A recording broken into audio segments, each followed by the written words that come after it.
Welcome to Live, Let Thrive, a podcast about the Airbnb life, the share economy, and everything in between.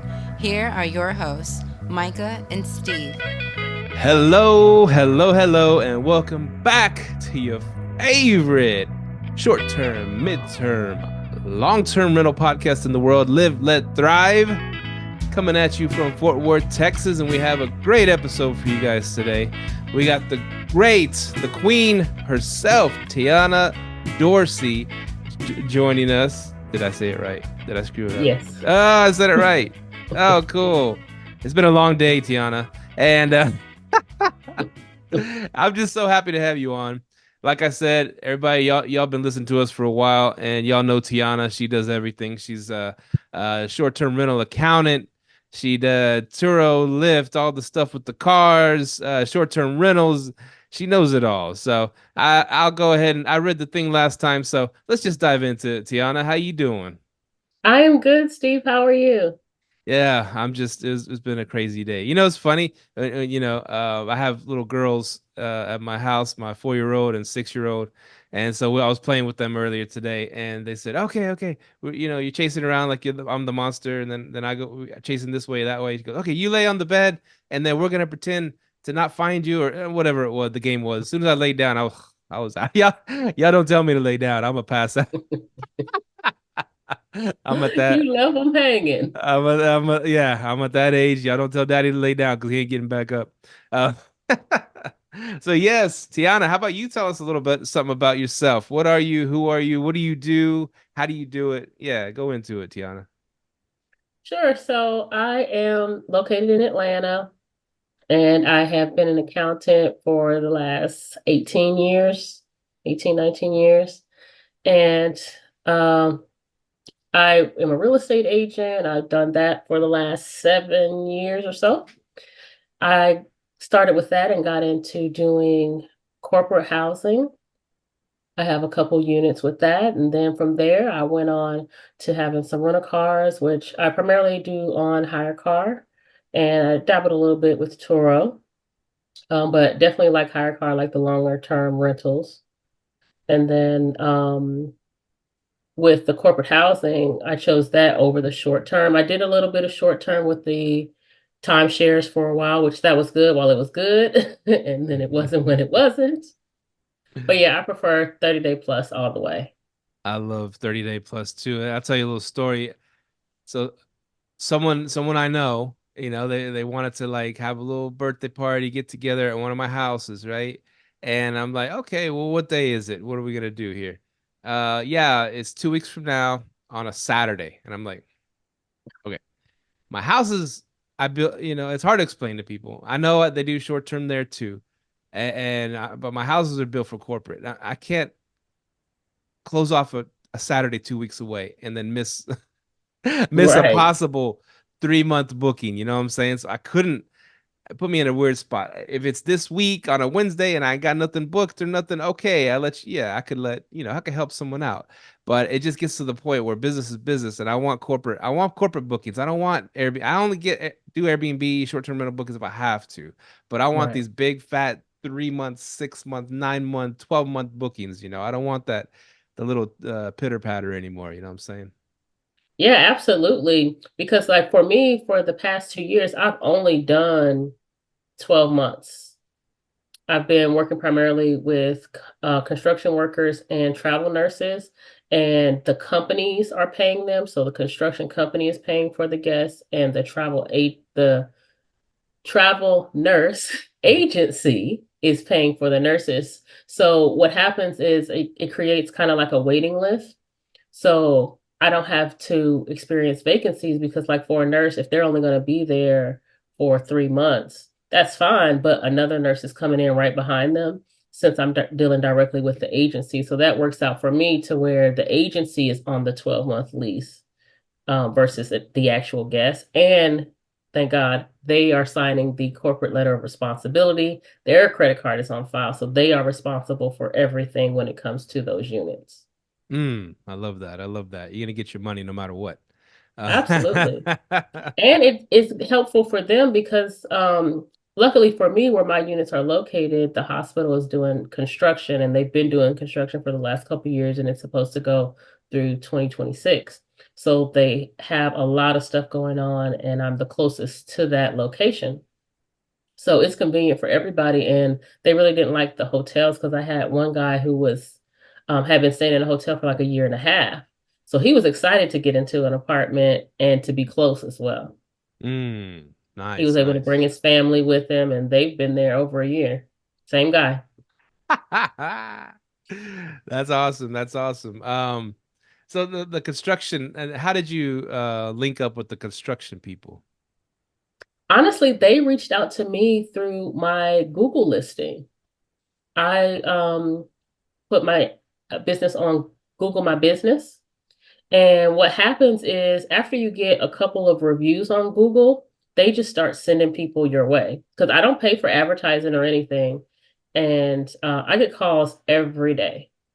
And sometimes it's just calls for somebody just looking for a regular apartment, but somebody is calling all the time. And I have a quote form on my website as well. So I get people who just submit a quote. Um, and also, I reach out to like the travel nurse jobs. I'm in a Facebook group for travel nurse jobs for my area. So if I see a recruiter in the area that posted a job for my hospital, then I reach out to them, I send them information, and I kind of keep them in a marketing group that I reach out to periodically just to let them know, hey, we're in the area. Especially if I have a vacancy within 90 days, I'm reaching out, letting them know, hey, in 90 days, I have something coming up. I see you have a job that's posted in the area. Do you already have someone for that position? And do they need housing? I love it. You get in front, you get out in front of it. Absolutely. I'd rather have a waiting list or at least people that I can contact that I know need housing versus looking at the last minute or having vacancies going days empty.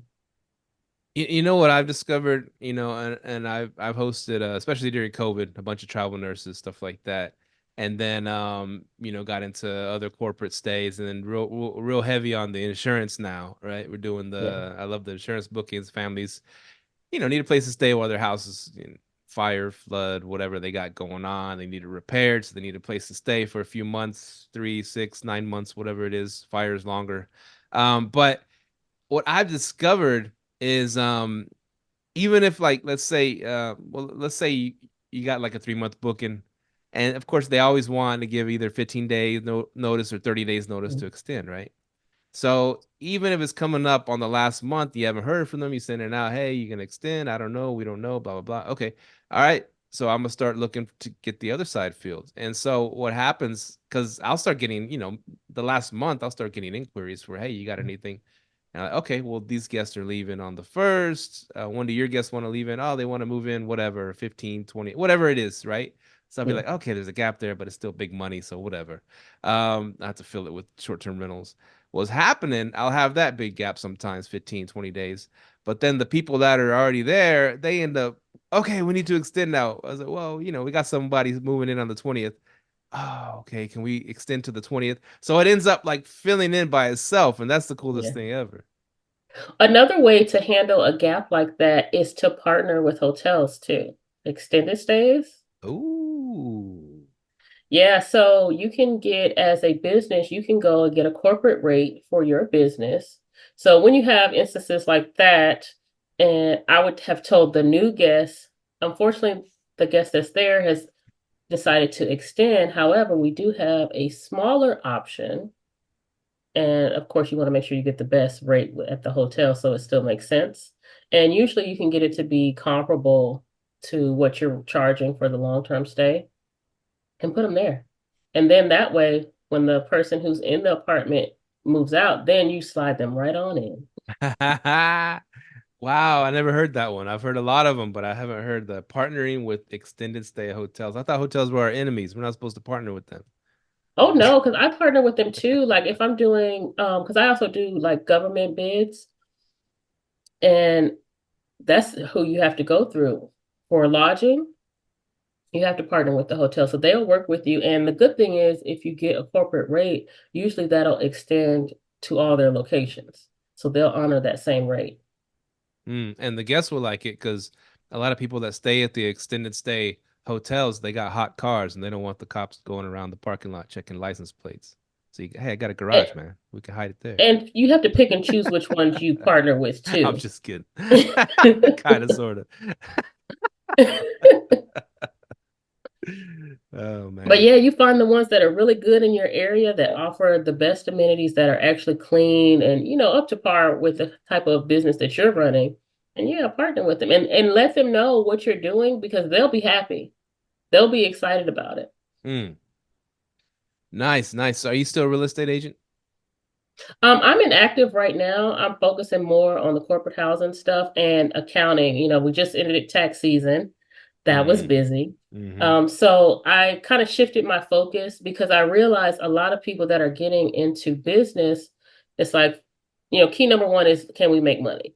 All right, but once we start making money, what are we doing with it?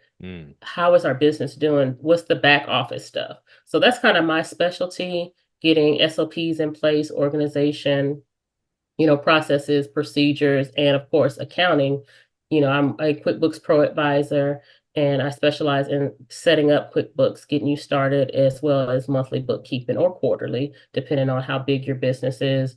Because if you don't know how your business is operating, especially in our line of work, like how do you know if one location is better than the other? How do you know if one unit is doing better than the other? Because like for me, I have 6 units, but there is one unit that I don't ever have to worry about it. I don't know what it is about that one. It is on the first floor, but it's a 1 bedroom. There is no glitz glamour, not a lot of decorating in there because it stays booked. And I was like, I'm not going to put anything extra in there because people love it. And I wouldn't know that if I didn't have my accounting in order to know that it's actually making me more money than my 2 bedrooms can sometimes, because they'll come and they'll put 2 people in there. That's my max for the 1 bedroom. They're staying longer. So like I have had teachers that have stayed in there. I've had travel nurses that have stayed in there, as well as construction workers that have stayed in there. And for some reason, they just love that unit. And I've had repeat guests come and request that particular unit. Wow, wow. You think it's because it's on the first floor? Yeah, I think so. Because all mine are at the same place. It's easy access. You can park right in front of the unit. Don't have kids above or next door. The neighbor that's next door, she's been there in that complex like 13 years. Nice lady. Wow. So yeah, it's really quiet, and also it's a little darker for the nurses. They usually sleep during the day, so maybe that's it. But yeah, I charge the same for that particular one unit as I do my 2 bedrooms. That's how good that one is. It's a killer. Yeah. Absolutely. But you got to know your numbers. Like you have to know how much are you spending on toiletries and supplies? How much are you spending on cleaning? Like if you have a unit that's costing you more on cleaning, you want to see, well, why that is. Why am I spending more here than there? I was always afraid to arbitrage the bottom floor because I was trying to target, travel nurses and stuff like that. And I was like, well, they need to sleep. And I'm afraid someone's going to be running around on the top on the top level, It just depends on what kind of place it is, because if it's a well-built complex, then you won't hear that. Right. Yeah. So yeah, I had one on the terrace level before, and that was horrible. The terrace level, what level is that? That's like the bottom. So you know how when you walk in, you have the first floor, but then you go down. Oh. So like a basement level. Yeah, that was no good. They didn't like that. Thank God that when I had that was actually the first unit I ever got. And I got that unit specifically for somebody that was coming out of town. So they didn't care because they had kids too. But the neighbors that were upstairs had kids and they were just loud all day and all night. So I did not renew that lease. As soon as the year was up, I got out of there. Man, yeah, some things you can't control, right? Right. Yeah, my other ones are all townhouses, so I don't have to worry about that. But yeah, you have to pay attention and always spend the night in your own unit, at least once. Yeah, some of mine I don't want to do that. I don't want to get shot. Well, why you have units over there? I'm just That kidding. not for a midterm. That sounds like a long term. Put that on Section 8 or something. Section. Get that on automatic. I do have a Section 8 in Fort Worth over here. It's sweet. Got a sweet little old lady living there. She don't want to go nowhere. And it's just, That's what's sweet about it. yeah. Government pays most of it. And it's Absolutely. pretty cool, pretty cool. So it's guaranteed money, you know. Yeah, so accounted for 18, 19 years. Wow, Yeah, that's a lot of time. You've seen a lot of stuff.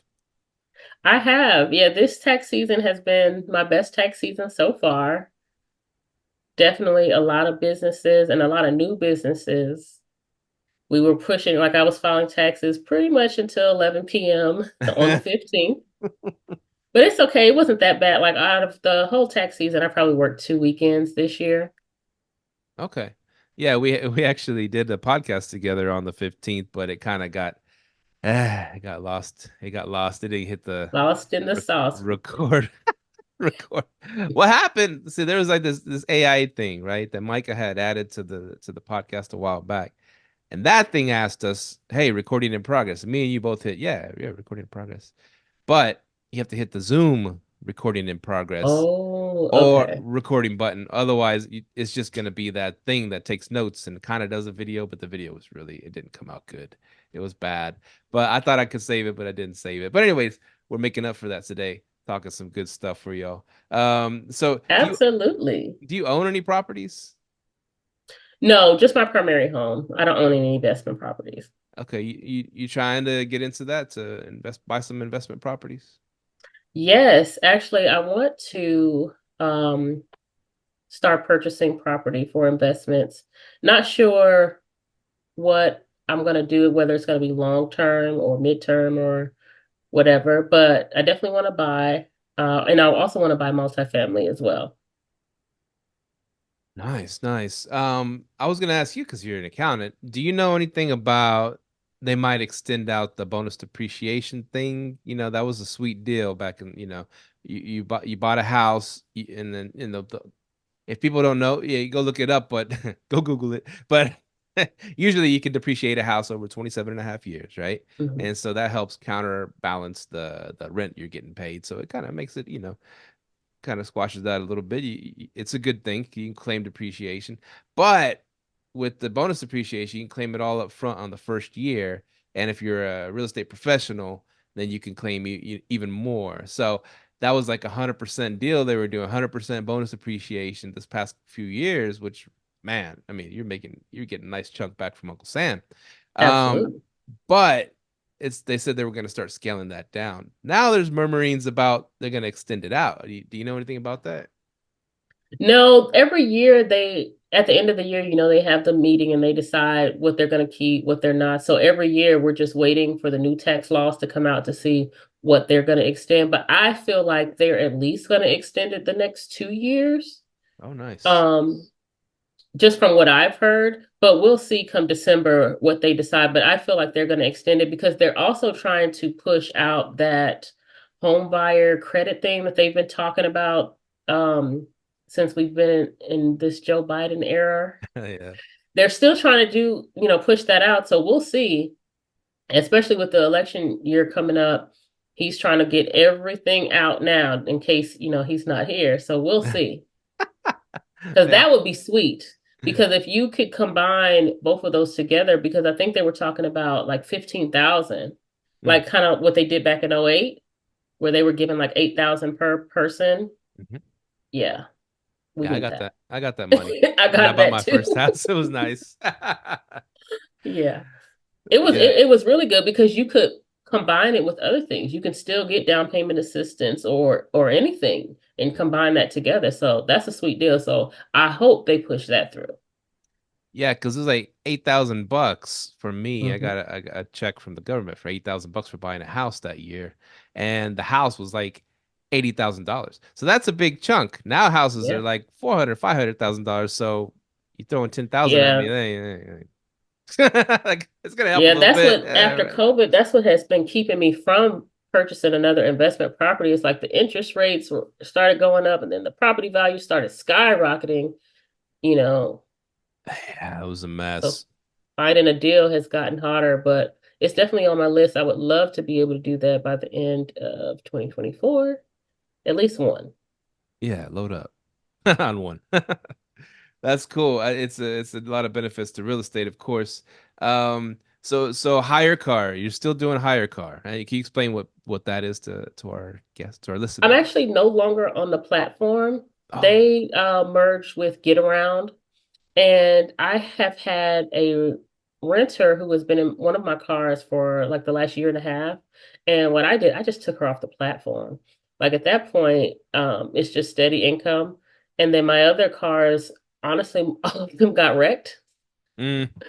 That's the only thing about when you're doing rental cars, either they will just drive it to the ground until it just doesn't work anymore, or they're gonna wreck it. And my luck so far is pretty much every car that I don't have was wrecked, totaled out. Wow. And then one of them I took off the platform and I now use that as my personal car. And then I put my personal car out there to rent. Mm. But you got paid off for those wrecks, right? Oh, yeah. Yeah, Okay. some of them, it was like a way better deal because I got way more than what the car was worth back from the wreck. And the good thing about it is because I was going through Hire Car, all they went to rideshare drivers. So we're talking Uber, Lyft, Uber Eats, things like that. So they tend to rent more long term. But if they have an accident while they are at work, then Uber or Lyft, their insurance covers the wreck. So it's not even Hire Car or your commercial insurance because you definitely want to have business insurance and not personal. Mm. So that was great. And it was completely hands off. They took care of everything. And I don't know if they were just totaling out everything because they didn't want to deal with repairs, but I never had one that had to get repairs. Oh And yeah. some of them, the damage wasn't that bad. Because one of them, I actually thought about going back and getting it from the salvage auction, but just never did. No, they total them out quick nowadays. They don't want to mess with them.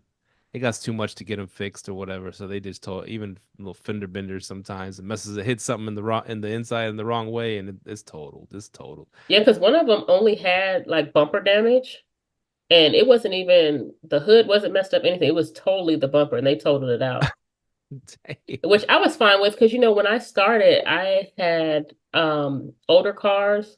So, once they get over 100,000 miles, they don't like them to be on the platform unless they were already on the platform. So it was time to get new cars anyway, which I haven't done yet because I want to get cash cars. At the Cash auction, is right? definitely the way to go. You go to But those I'm saving up for auctions. that because when I do that, I want to get like four at a time. Damn. Yeah. Load up for real. Absolutely. I love the car business. Like you don't have as much interaction with the guests like you do on the corporate housing side. At most, you have to track them down. Hey, your payment is late, and they pay the late fee. But the good thing about the rideshare drivers, they are going to pay. They don't want to turn that car in because they have to keep working. That's their livelihood right there. Yep. Now you with the new cars, will you put them on higher car Probably to start, yeah. and then just try to take it off platform kind of deal? Yeah, I haven't really been marketing for like I guess direct rentals on the car rental side, and I don't see myself doing that solely. I love the platform, just not sure how the get around is going to work since they're merging. I'll see how that is, but yeah, for the most part, it's going to go back on the platform. Nice, nice, nice. And yeah, so we talked about you brought up Zapier last time. Yeah, automation. So I haven't used a platform for my corporate housing units in about 2 years. So I'm not on Airbnb anymore. I'm not on VRBO, none of that, because I've done all direct bookings. So what I use to run my business is a combination of QuickBooks, Zapier, and Notion, and Gmail. And pretty much everything is in QuickBooks. I have like when a new guest comes, everybody pays on the first. I have an automated invoice that's set up. So I have them have their credit cards on file. So on the first, everybody is charged. And the good thing about QuickBooks payments is I also have the money on the first. Mm. So I don't have to wait for it. and it sends them an invoice, and it shows us paid once they get it, and everything runs smooth. I can send emails through that with Zapier every time I need to update something, or if they have requests.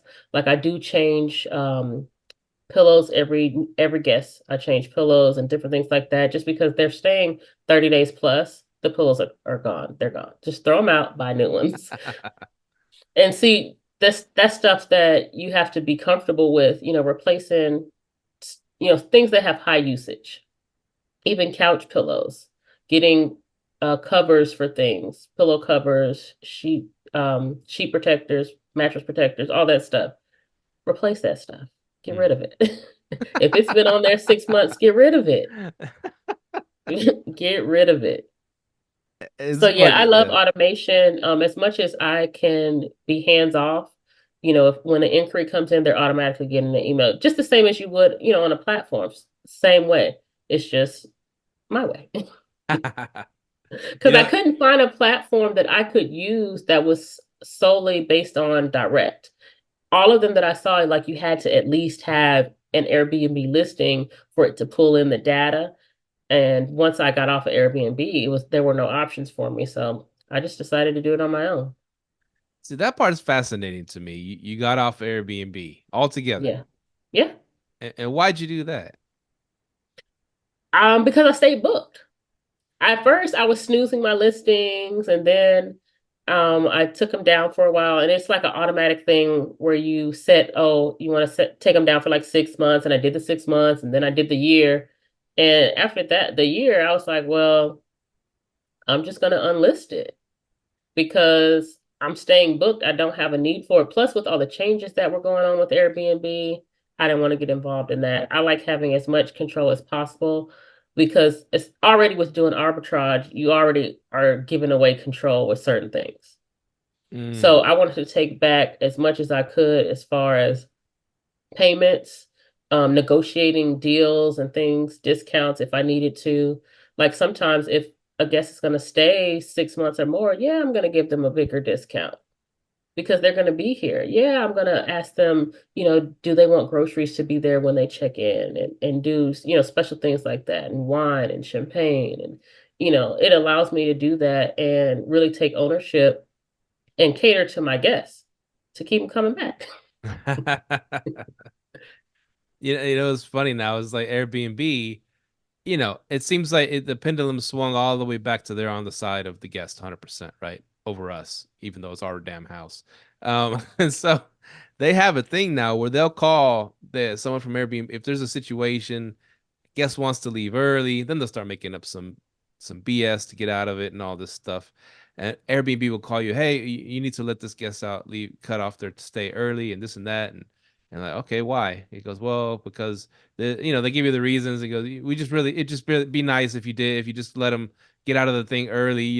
It's like they're trying to strong arm you in a little bit, kind of like Godfather. I'm like, no. They booked for a month. I'm not gonna cancel. They can cancel if they want. That's fine. But I'm not gonna cancel because they Right. jammed up my calendar. What am I gonna do? Absolutely, especially if it's a month.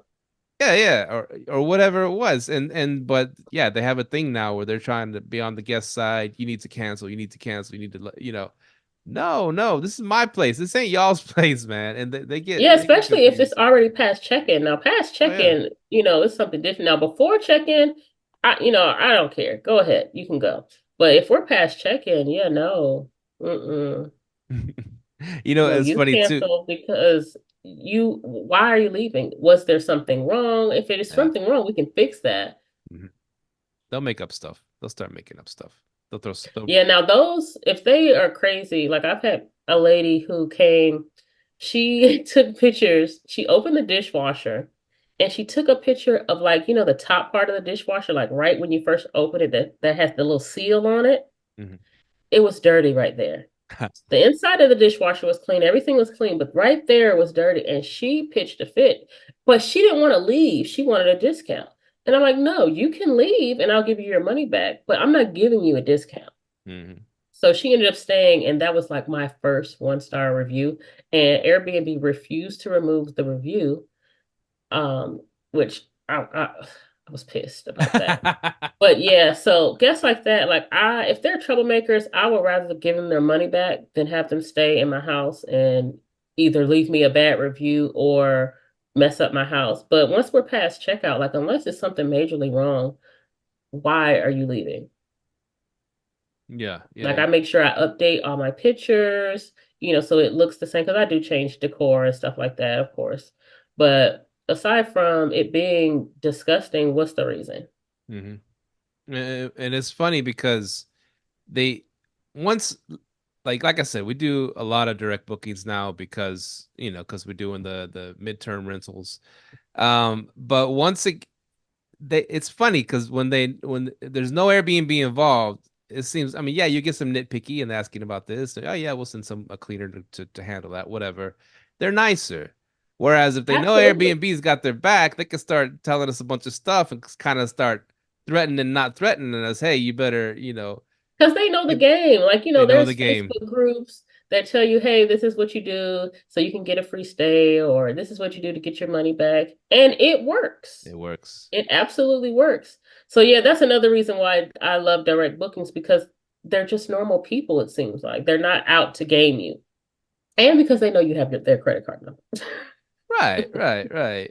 I mean, just like I'm not saying, like if you buy something at a mom and pop joint, you kind of would feel guilty about taking it back, but Walmart, it's freaking Walmart. Who cares? Take it Right. back.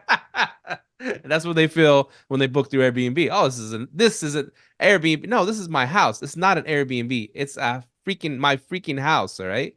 It's not. Don't call it an Airbnb. But anyway, that's how they see it. This is the Walmart. Well, I'm gonna screw Walmart over. No, you're screwing me over. Right. You're screwing the individual owner of this house, and you're not screwing over Airbnb. They already got your Yeah, but money. they don't realize that. They think it's all through Airbnb and it's a corporation, so they got it. You're right. You're absolutely right.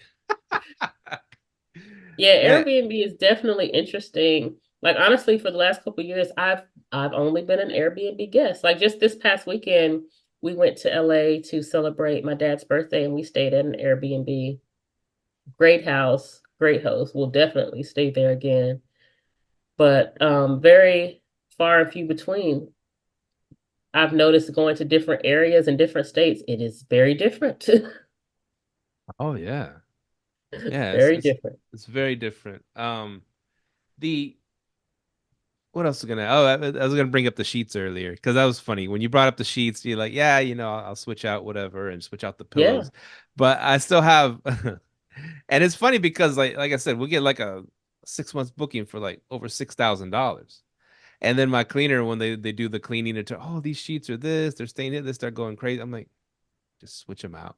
Just switch them out. I made those sheets over and over, but to them, they're just like, they're freaking out because it's the sheets. But to me, it's just like, okay, I got to spend a couple $100 on some new bedding, whatever. But they spend 6,000 a month at this place. Yeah, I don't tell my Yep. cleaner that, but I hope they're not listening.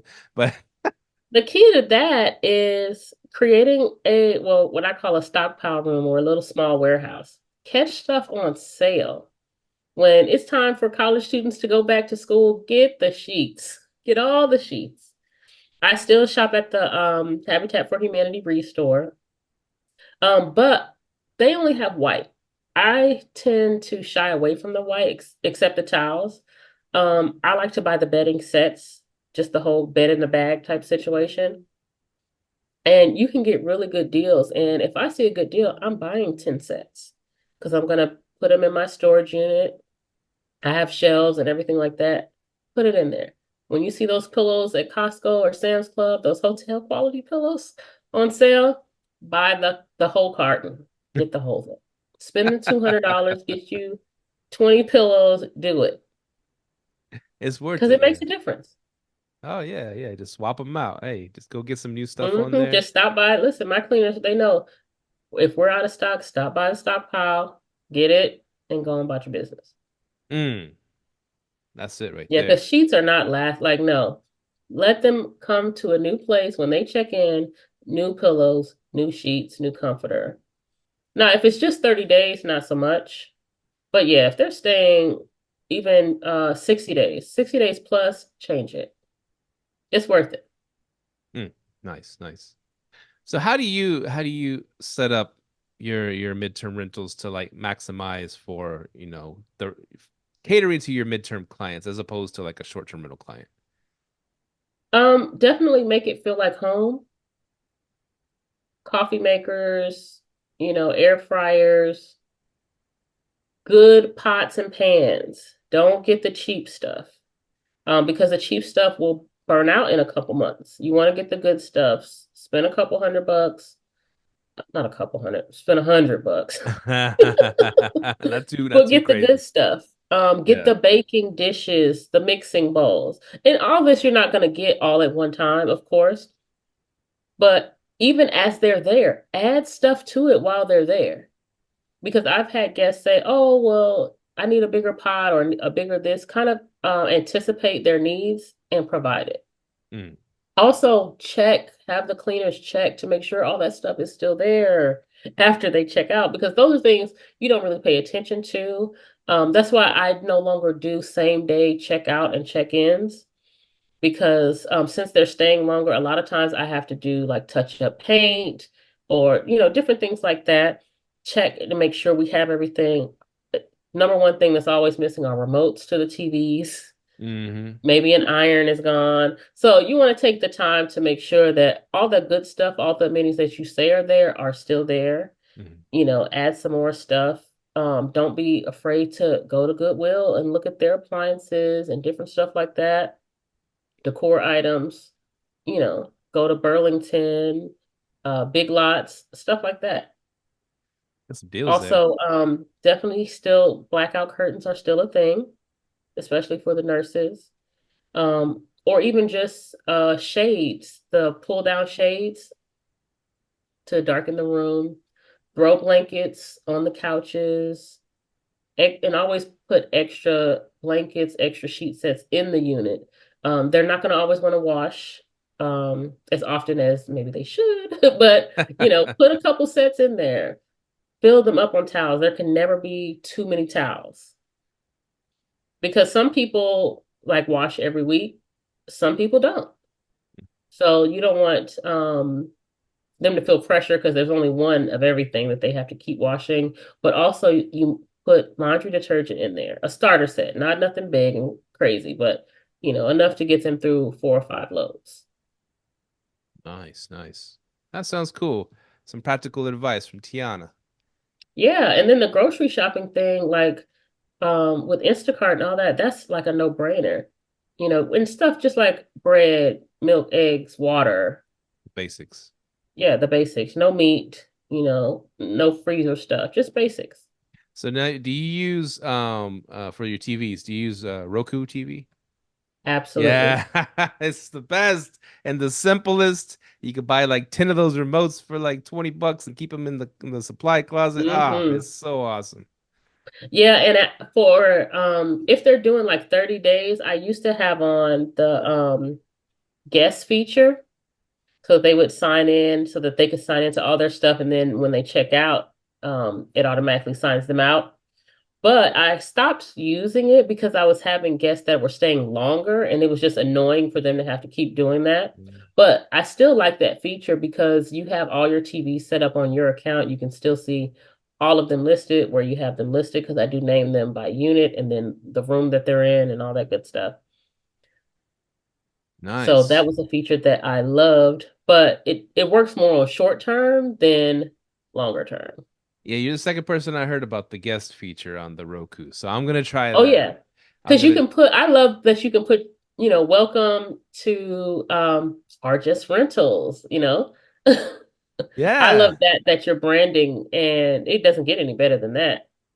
yeah. Roku. I guess they found out that us Airbnbers or midterm rent, uh, we love their TVs and remotes because they're so simple to use, and it's the choice of a Airbnb users is the Roku. So no, it's not a commercial. It's just the easiest thing, man. It sucks to Yeah. go somewhere. There's two remotes with a million buttons on it. No, they're gonna be calling you. They're gonna be calling you.